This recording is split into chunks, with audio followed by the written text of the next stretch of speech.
మీ బిడ్డ అబద్ధం ఆడడు, మీ బిడ్డ మోసం చేయడు. నువ్వు చెప్పిన అబద్ధాల list Jaganmohan Reddy Eno CPS రద్దు అబద్ధమా, ప్రత్యేక హోదా తెస్తామని చెప్పినావు కదా 2019 ఎలక్షన్ ముందు, ఇది ఒక అబద్ధం చెప్పినవా? మద్యపాన నిషేధం చేస్తానని చెప్పినావు, ఇది ఒక అబద్ధం చెప్పినవా? విశాఖకు రైల్వే జోన్ తెస్తానన్నావు, ఇది ఒక అబద్ధం చెప్పినవా? విశాఖకు మెట్రో తెస్తానన్నావు, తెచ్చినవా? అబద్ధమా? స్టీల్ ప్లాంట్ ప్రైవేటీకరణ ఆపుతానన్నావు, ఇది కూడా అబద్ధమే కదా? పోలవరం పూర్తి చేస్తానను, ఇది నువ్వు చెప్పిన అబద్ధమే కదా? ఉత్తరాంధ్ర సుజల సవంతి పూర్తి చేస్తానని చెప్పినావు, ఇది అబద్ధమే కదా? ఎలుగొండ పూర్తి చేస్తానన్నావు, ఇది అబద్ధమే కదా? రామాయపట్నం పూర్తి చేస్తానన్నావు, ఇది అబద్ధమే కదా?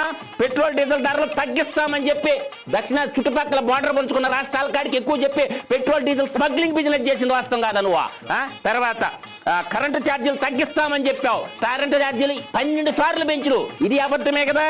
తర్వాత 30 లక్షల ఇళ్లు నిర్మాణం చేపడతానను, 10 మంది 2 లక్షలు కూడా కట్టలేకపోయినావు. ఉద్యోగాలు భర్తీ చేస్తానని చెప్పినావు, వాలంటీర్లు ఉద్యోగాలు భర్తీ చేసినావు కానీ ప్రభుత్వ ఉద్యోగాలు భర్తీ చేయలేదు కదా, ఇది అబద్ధమే కదా?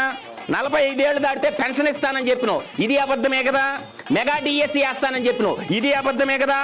ప్రతి ఏడాదికి జాబ్ క్యాలెండర్ ఇస్తానన్నావు, ప్రతి ఏడాది జనవరిలో జాబ్ క్యాలెండర్ ఇస్తానన్నావు, జాబ్ క్యాలెండర్ తెస్తానని చెప్పి నిరుద్యోగులను ముంచింది, ఇది కూడా అబద్ధమే కదా?